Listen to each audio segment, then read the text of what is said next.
আসসালামু আলাইকুম ওয়া রাহমাতুল্লাহি ওয়া বারাকাতুহু। ওয়া আলাইকুম আসসালাম ওয়া রাহমাতুল্লাহি ওয়া বারাকাতুহু। আমাদের জামাল ছেলেরা, ছাত্র জনতা, নরনারী সবাই 5ই আগস্ট যখন মাঠে নেমেছিল, তারা জানতো না আজকে তাদের বিজয় হতে চলেছে। তারা প্রস্তুত ছিল সর্বোচ্চ কোরবানি দেওয়ার জন্য।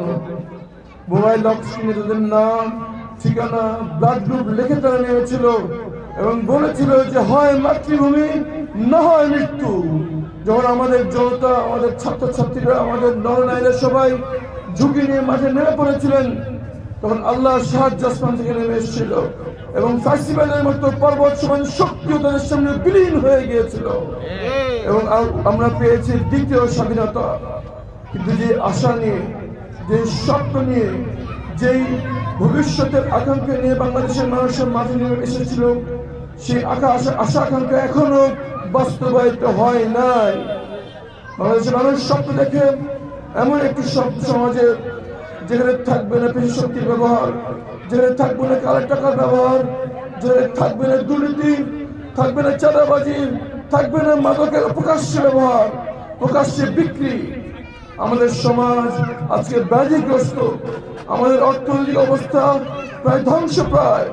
মানুষের এখন একমাত্র আশা এবং আকাঙ্ক্ষা, তারা তাকিয়ে আছে এত রক্তের বিনিময়ে, এত মায়ের বুক খালি হওয়ার বিনিময়ে, এত চোখ হারানোর বিনিময়ে, পা হারানোর বিনিময়ে, হাত হারানোর বিনিময়ে আমরা যে দ্বিতীয় স্বাধীনতা পেয়েছি, তার বাস্তবায়নের যে 12ই ফেব্রুয়ারি যে নির্বাচন হতে চলেছে, সেখানে তারা স্বপ্ন দেখছে এমন একটি সরকার নির্বাচিত হবে, এমন একজন জনপ্রতিনিধি নির্বাচিত হবে যাকে আর যাই হোক কেউ টাকা দিয়ে কিনতে পারবে না। যদি আমরা নতুন বাংলাদেশের স্বপ্ন দেখি, সে বাংলাদেশের বাস্তবায়ন চাই, যদি আমরা চাই যে বাংলাদেশ একটি নতুন বাংলাদেশ হিসেবে আত্মপ্রকাশ করুক, যদি আমরা চাই আমরা যে বাংলাদেশ পেয়ে বড় হয়েছি, আমাদের পরবর্তী বংশধর এর চাইতে সমৃদ্ধশালী, এর চাইতে ঐক্যবদ্ধ, এর চাইতে শক্তিশালী একটি বাংলাদেশ হয়ে গড়ে উঠুক, তাহলে সবাইকে আরো একবার 12ই ফেব্রুয়ারি মাঠে নেমে আসতে হবে।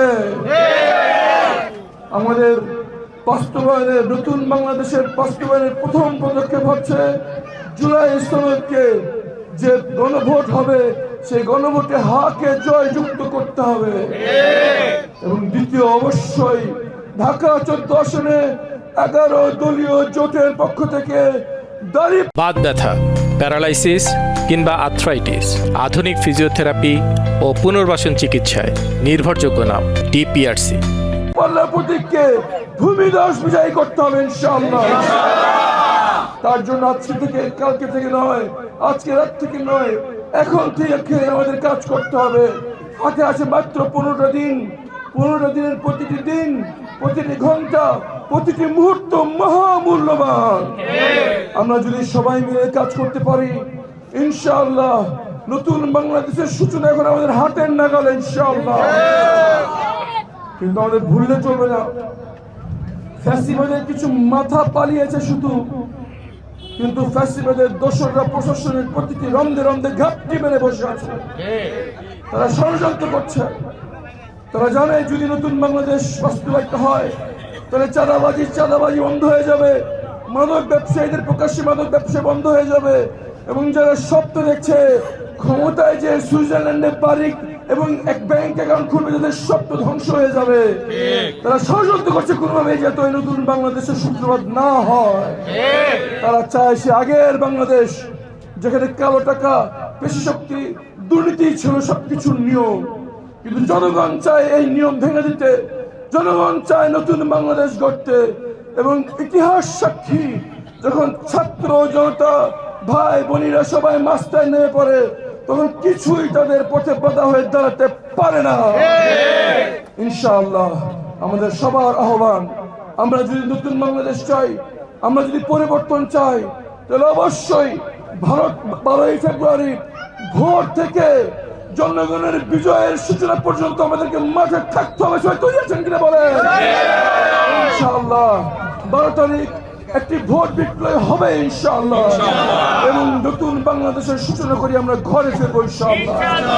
আজকে যারা আছেন সবাই আজকে হাত তুলে সবাই করুন ইনশাআল্লাহ এই নতুন লড়াই আমরা এখন থেকে নামছি এবং বিজয় না হওয়া পর্যন্ত ঘরে ফিরবো না ইনশাআল্লাহ। ইনশাআল্লাহ এখন আমরা ইনশাআল্লাহ মনে রাখবেন আমাদের সবার কাছে যেতে হবে, সবাইকে বলতে হবে এবং আমাদের সুনামির মতো গণজাগরণ যে সৃষ্টি হয়েছে সেটাকে পূর্ণাঙ্গ রূপ আমাদের দিতে হবে। জনগণ উন্মুখ হয়ে রয়েছে, আমাদের শুধু নিশ্চিত করতে হবে জনগণ যেন নিরাপদে ঘর থেকে বেরিয়ে ভোট দিয়ে আবার ঘরে ফেরত আসতে পারে এবং যেই মার্কায় তারা ভোট দিয়েছে সেই মার্কায় যদি হিসাব হয় আমরা ইনশাআল্লাহ জনগণ মাঠে থাকলে কোনো ষড়যন্ত্র মাঠে থাকবে, কোনো কাজে লাগবে না। দেশীয় আন্তর্জাতিক যে অপশক্তি জনগণের এই জোয়ারকে থামানোর ষড়যন্ত্র করছে তা সফল হবেই না ইনশাআল্লাহ। ইনশাআল্লাহ আমরা আজকে থেকে আমাদের আর ঘুম নেই, না খাওয়া নেই, আমাদের মিশন একটাই, সেটা হচ্ছে নতুন বাংলাদেশের সূচনা করা। ইনশাআল্লাহ 12 তারিখ হবে সেই সূচনা ইনশাআল্লাহ। সবাইকে সর্বাত্মক ভাবে সময়, শক্তি, অর্থ যা দিয়ে পারি আমরা সর্বাত্মক চেষ্টা করবো এবং এক কণ্ঠে বলবো হয় মাতৃভূমি না হয় মৃত্যু। ইনশাআল্লাহ দেখা হবে 12 তারিখ ভোটের মাঠে। আসসালামু আলাইকুম ওয়া রাহমাতুল্লাহি ওয়া বারাকাতুহু।